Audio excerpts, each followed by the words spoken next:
Bonjour à tous et à toutes, c'est Jean-Marc Zéro.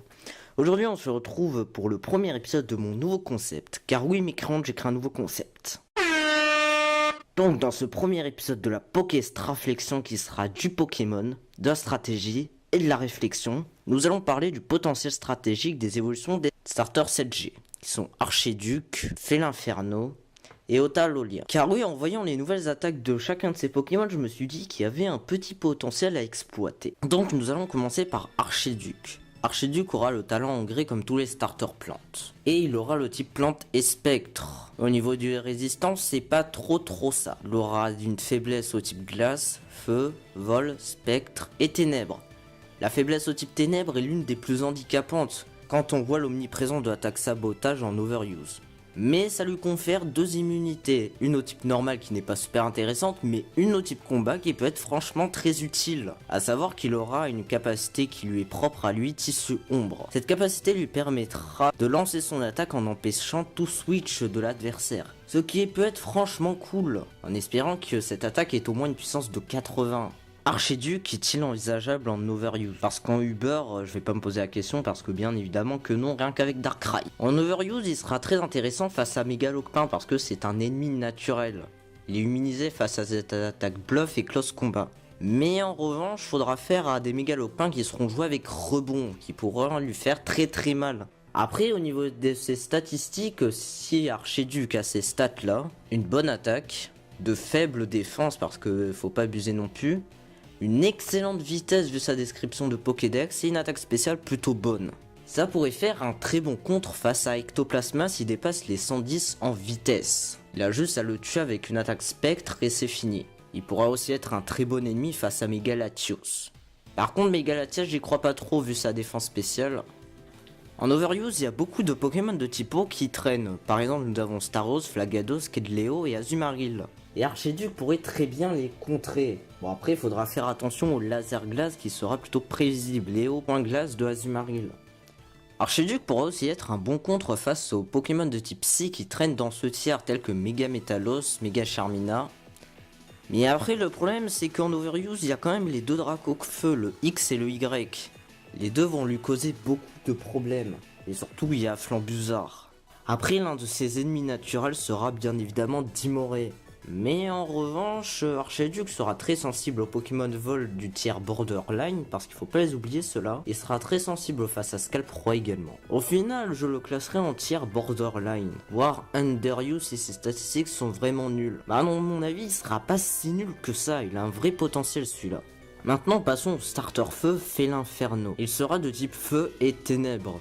Un double type plutôt bon. Ça lui donne une résistance au type acier qui n'est pas négligée, mais notamment des faiblesses face au type combat, au type roche, sol et eau. Donc comme tous les starters feu, il aura le talent brasier et il aura une capacité signature qui s'appelle Darklaria. C'est une attaque qui a l'air physique de type ténèbres qui ignore tous les changements statistiques de l'adversaire. Et c'est là où il va devenir intéressant. Oui, parce que quand on a un Cresselia face à nous qui fait que se placer avec des plénitudes et qu'on n'a plus aucun moyen de l'arrêter, un coup de Darklaria ça va pas lui faire du bien. Alors, Félinferno est-il envisageable en overuse? Donc moi je pense que Félinferno aura ses statistiques. De bons PV, une bonne attaque, des défenses correctes, mais une meilleure défense physique et une attaque spéciale inutilisable, et une vitesse plutôt moyenne. Donc je pense que Félinferno ne sera pas en overuse à cause de sa vitesse. Car oui, dans ce tiers, ça tape vite et fort. Grâce à son attaque Darklaria, il pourra faire de gros dégâts des Pokémon Psy placés. Par exemple, nous avons les Mega Latios et Latias, qui ont toujours tendance à se placer et qui deviennent vite increvables. Mais grâce à Darklaria, cela sera vite réglé. Et c'est également le cas avec Flagados. Son type feu est très avantageux dans ce tiers parce qu'il y a Noacier, Félinferno sera très bon face à Mega Metalos. Mais là, il y a un petit hic. Mega Metalos sera souvent joué avec séisme. Et vu que Mega Metalos est plutôt rapide et du genre à taper très fort, bah le petit Matou, bah il va retourner dans sa litière. Bon, après au niveau du borderline, il n'a pas de gros ennemis, mis à part Terrakion, qui ont Brutal Ivory, qui pourront lui faire masse de dégâts, et Mega Leviator. Après, ce qui est de l'Underuse, je pense que Fél'Inferno a une grosse place à se faire. Parce qu'en Underuse, il y a Mentally et Cresselia qui sont assez présents, tendance à vite se placer. Mentally est souvent joué avec plénitude, et Cresselia de même. Et il arrive à un stade où ils deviennent increvables. Et surtout, Mentally, il a le talent garde magique, ce qui n'aide pas du tout à le tuer. Et du coup, Fél'Inferno pourrait rééquilibrer tout ça et ça ferait du bien l'Underuse. Le problème, c'est que dans ce tiers, il y a pas mal de Pokémon de combat qui y traînent. Par exemple, nous avons Lucario, Betochef ou Colbatium. Encore face à Colbatium, il pourra se débrouiller. Le problème, c'est qu'il y a pas mal de Pokémon hauts qui traînent dans ce tiers, comme Milobellus, Aquali ou même Mega Sharpedo qui pourrait le mettre cher. Mais n'empêche que son attaque Darklaria sera très utile dans ce tiers. Conclusion, Fél'Inferno est un Pokémon qui aura sûrement une vitesse moyenne, mais grâce à sa capacité Darklaria qui est l'équivalent d'avoir le talent inconscient qui est un très bon talent, il pourrait facilement se faire une place dans la stratégie. Donc au final au niveau des doubles types, le grand gagnant est Otaroria. Il aura le double type eau et fée. Oui, le type fée est un très bon type stratégiquement et presque omniprésent dans la stratégie. Rien qu'à voir avec Azumarill qui a ce double type et qui est presque en top tier en overuse. Alors Otaroria sera-t-il en overuse? Vous allez me dire, avec ce double type il a moyen de se faire une place. Donc personnellement moi je lui donne ses statistiques. Des PV normaux, une attaque inutilisable, une défense correcte, une bonne attaque spéciale, une bonne défense spéciale et une vitesse moyenne. Donc Otaroria aura un ennemi naturel qui est Golé, qui est en top tier en overuse en ce moment, et l'ajouter ne ferait qu'accroître son utilisation. Donc alors son talent signature est Targal de Bulle, qu'aura la capacité de soigner la brûlure de son adversaire. Il a beau être gagnant au niveau des doubles types, il se faire arnaquer au niveau de son attaque signature entre les trois autres starters. Donc Otaroria sera plutôt un Pokémon orienté défensif. J'espère qu'il aura l'attaque Féminitude. Alors avec cette attaque là, il sera dangereux. Donc Otaroria est-il envisageable en UB? Selon moi, non. Pour la simple et bonne raison qu'il y a Shaymin une forme céleste avec son attaque fulmigraine qui pourrait lui faire bien des dégâts, lui baisser son attaque spéciale. À ce moment-là, il deviendrait un peu inutile.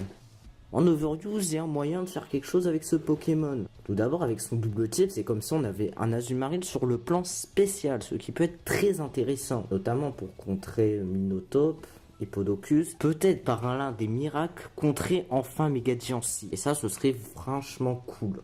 Mais le top tiers de l'overuse, c'est Golé. Possède le type plante et poison.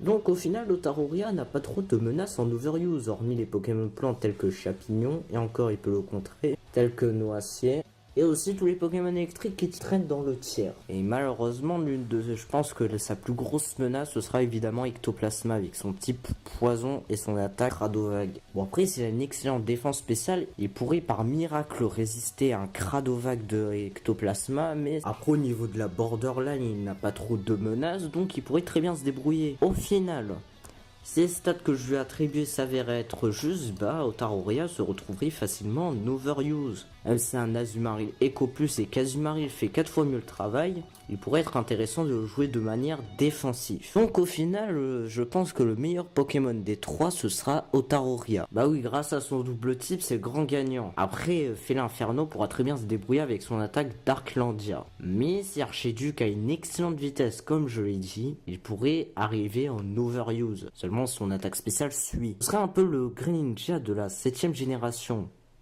C'est la fin de ma première Pokéstraflexion, j'espère qu'elle vous aura plu. Donc si vous ne l'avez point apprécié, vous pouvez dire au moins j'arrêterai le concept. En tout cas si le concept vous plaît, dites-le moi pour que je continue. Donc sur ce, au revoir.